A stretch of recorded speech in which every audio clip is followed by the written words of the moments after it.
एक शिष्य ने स्वामी विवेकानंद से पूछा, स्वामी जी, जीवन में हम इतनी दौड़ भाग करते हैं, नाम, पैसा, पद, शक्ति, मृत्यु के बाद क्या सचमुच हमारे साथ जाता है? स्वामी जी ने गहरी मुस्कान से उत्तर दिया, मृत्यु केवल शरीर लेती है, जो तुम्हारा है वह मृत्यु भी छीन नहीं सकती। फिर उन्होंने बताया, मृत्यु के बाद केवल तीन चीजें साथ जाती हैं। एक, ज्ञान। दो, कर्म। तीन, चरित्र विचारों की गुणवत्ता। स्वामी जी का यह पूरा उपदेश एक आध्यात्मिक विज्ञान है जिसे समझने में जीवन का सार मिलता है।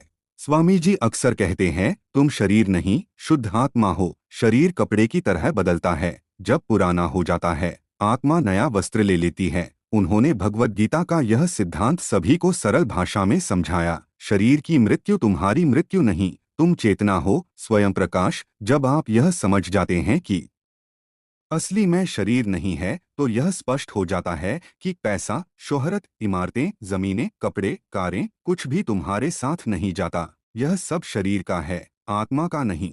स्वामी विवेकानंद स्पष्ट कहते थे, तुम्हारा ज्ञान, तुम्हारे कर्म और तुम्हारा चरित्र, ये तीन ही तुम्हारी पूंजी हैं और यही अगले जन्म का आधार बनती हैं। धन खो जाए तो कुछ नहीं खोता, स्वास्थ्य खो जाए तो कुछ खोता है, पर ज्ञान खो जाए तो सब कुछ खो जाता है। क्यों? क्योंकि ज्ञान तुम्हारी बुद्धि को विकसित करता है, जीवन की समझ बढ़ाता है, आंतरिक प्रकाश जगाता है और अगले जन्म में भी बुद्धि तेज रखता है। शिष्य बोला, स्वामी जी, मन तो भ्रमित हो जाता है, कैसे समझूं कि ज्ञान ही साथ जाता है? स्वामी जी ने एक दीपक जलाया, फिर चांद की ओर इशारा करते हुए बोले, यह दीपक बुझ जाएगा, चांद बादलों में छिप जाएगा, पर एक बार जो प्रकाश आंखें देख लेती हैं, उसका अनुभव कभी मिटता नहीं। इसी तरह ज्ञान भौतिक नहीं, अनुभव है। यह तुम्हारी आत्मा में लिख जाता है। कितनी बार लोग कम संसाधन में भी अद्भुत प्रतिभा लेकर जन्मते हैं, वह संस्कारों का ज्ञान साथ आने की ही वजह है। ज्ञान ही अमर है।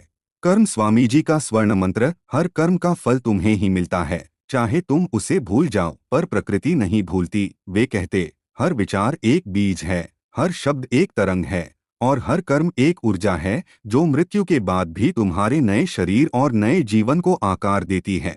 जैसे एक किसान नदी किनारे बीज बोता है, कुछ बीज नदी में गिर जाते हैं और दूर बह जाते हैं। किसान सोचता है व्यर्थ गया, लेकिन एक दिन दूर किसी गांव में उसी बहकर गए बीज से नई फसल उग आती है। संदेश, हर कर्म का फल पड़ता ही है, चाहे आप देख सकें या नहीं। इसलिए विवेकानंद का उपदेश था, शुभ करो, सच्चा करो, साफ मन से करो, बिना किसी डर और छल के करो, क्योंकि कर्म ही अगले जन्म का आधार बनता है। चरित्र ही आत्मा का वास्तविक रूप है। चरित्र क्या है? आपके विचारों की गुणवत्ता, आपकी नीयत, आपकी ईमानदारी, आपका साहस, आपका आत्मबल, ये सब मृत्यु से परे हैं, क्योंकि ये शरीर नहीं, आत्मा की आदतें हैं। चरित्र ही आत्मा का वास्तविक रूप है। चरित्र क्या है? आपके विचारों की गुणवत्ता, आपकी नीयत, आपकी ईमानदारी, आपका साहस, आपका आत्मबल, ये सब मृत्यु से परे हैं, क्योंकि ये शरीर नहीं, आत्मा की आदतें हैं।